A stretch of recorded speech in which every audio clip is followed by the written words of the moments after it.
Siapa sih yang gak seneng kalau tanamannya subur, daunnya banyak, bunganya juga mulai pada muncul, dan sebagian udah ada yang berbuah kayak gini.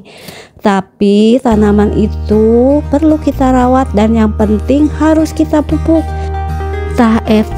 Nah, untuk dirawat itu perlu pupuknya harus beli, tapi ternyata ada pupuk yang nggak perlu mahal dan cuman dari dapur.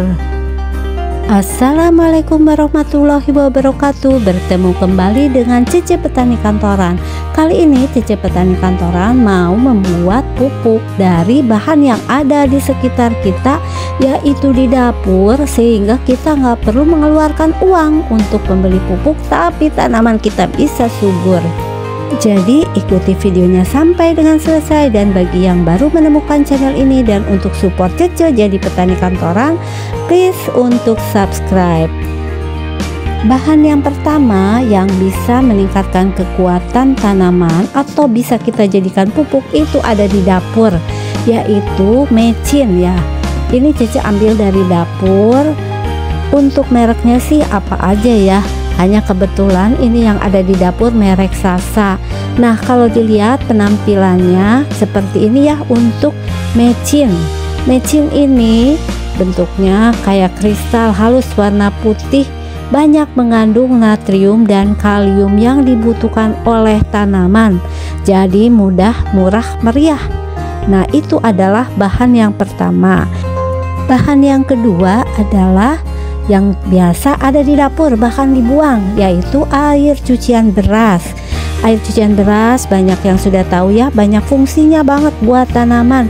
Daripada kita membuang-buang dan kita membeli pupuk, mengeluarkan uang, lebih baik kita pakai aja. Kali ini kita kombinasikan antara mecin dan air cucian beras. Kalau air cucian beras fungsinya untuk apa? Karena kandungan yang ada di dalam air cucian beras seperti fosfor, vitamin B1, B3, B6, mangan, Fe dan juga zat pati dan karbohidratnya.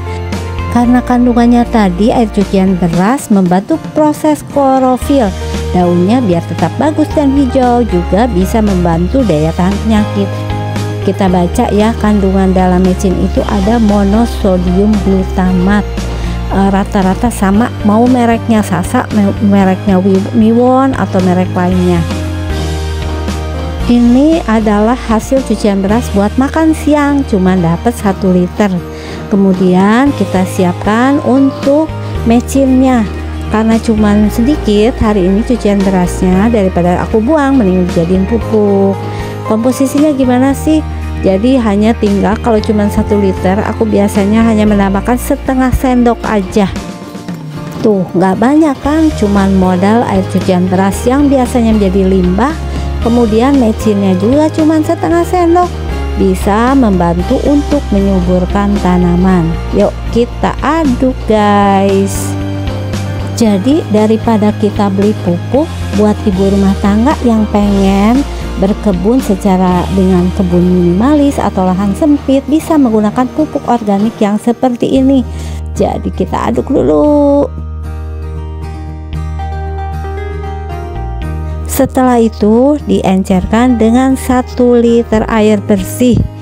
Kita tambahin dulu ya air bersihnya. Aduk lagi sampai merata, terutama untuk mecinnya harus benar-benar larut. Jadi ini campurannya hanya mecin, air cucian beras, dan air.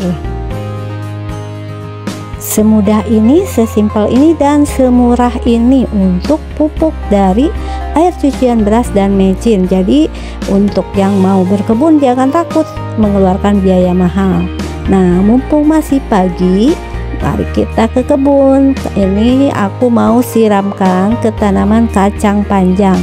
Yang kita lakukan sambil menyiram itu seperti biasa, membuang gulma-gulma di sekeliling tanaman kita. Untuk penggunaannya sebagai berikut ya. Yang pertama, kita menyiramkan pupuk organik cair ini kurang lebih hanya sekitar 1 gelas atau 250 ml. Kita siramkan di sekeliling perakaran. Nah, ini ada gulmanya, sambil dibuang ya, sambil menyiramkan sekeliling akar. Yang kedua, lakukan penyiraman itu hanya di pagi dan sore hari. Jadi jangan menyiram tanaman itu siang-siang. Dan untuk periodenya lakukan sekitar 3-5 hari sekali. Penyiraman juga harus sesuaikan dengan musim. Kalau misalnya musim hujan, ya jangan sampai tanamannya atau media tanam kita terlalu basah. Juga tergantung dari usia tanaman. Seperti ini tanamannya kan tanaman kacangnya belum berbuah, baru memulai untuk perambatan. Jadi usia tanamannya masih sangat muda. Jadi secara ringkasnya, kalau kita gabungkan antara dua bahan tadi, mecin dan air cucian beras, kita lihat ya hasilnya ini udah mulai banyak bunganya. Kemudian juga ada yang udah berbuah merah. Kalau diringkas, yang pertama adalah mempercepat pertumbuhan tunas daun biar cepat numbuh daunnya, kemudian menjaga dan meningkatkan kualitas warna daun juga, dan mempercepat pertumbuhan bunga. Kelihatan kan ini bunga-bunganya udah mulai muncul walaupun tanaman cabenya ini belum terlalu tinggi. Nah, ini bunga-bunganya nih. Dari tayangan Cece Petani Kantoran sebelumnya, teman-teman bisa melihat hasilnya. Jadi bisa panen cabai setiap minggu walaupun hanya menanam cabai di polybag, tapi kita menggunakan beberapa pupuk yang irit, alias kalau bisa mah jangan beli ya, biar nggak terlalu banyak modal berkebunnya. Sampai saat ini sudah beberapa bulan untuk cabai yang jenis ini Cece Petani Kantoran itu selalu mempunyai stok, karena kalau habis kita tinggal mengambilnya. Bahkan cara merawat atau menyimpannya supaya tahan berbulan-bulan, sekitar 2 bulan cabai ini, bisa juga melihat di tayangan atau video yang sebelumnya. Dengan begini kita bisa menghemat juga pengeluaran bagi ibu-ibu rumah tangga. Daripada kita melawan untuk harga cabai yang kadangkala melebihi harga daging, mendingan kita mencoba untuk menanam sendiri, bahkan pupuknya pun dari yang ada di sekitar kita, bahkan yang biasa kita buang, yaitu tadi air cucian beras. Selain kacang panjang juga ini ada tanaman pare, mudah-mudahan nanti subur ya teman-teman. Demikian untuk video kali ini dari Cece Petani Kantoran. Nih parenya mudah-mudahan nanti bersebelahan dengan kacang panjang biar nanti buat stok sayuran di kulkas. Mudah-mudahan video ini bermanfaat bagi teman-teman. Apabila dirasa bermanfaat dan bisa digunakan oleh teman-teman yang lainnya, silakan untuk bantu share. Cece Petani Kantoran mengucapkan terima kasih, dan apabila ada masukan mengenai tayangan ini silakan tulis di kolom komentar. Mudah-mudahan bisa menambah pengetahuan Cece Petani Kantoran dalam menginspirasi atau berkebun. Cece Petani Kantoran sekali lagi mengucapkan assalamualaikum warahmatullahi wabarakatuh. Hayu sekarang kita mulai petik-petik cabenya.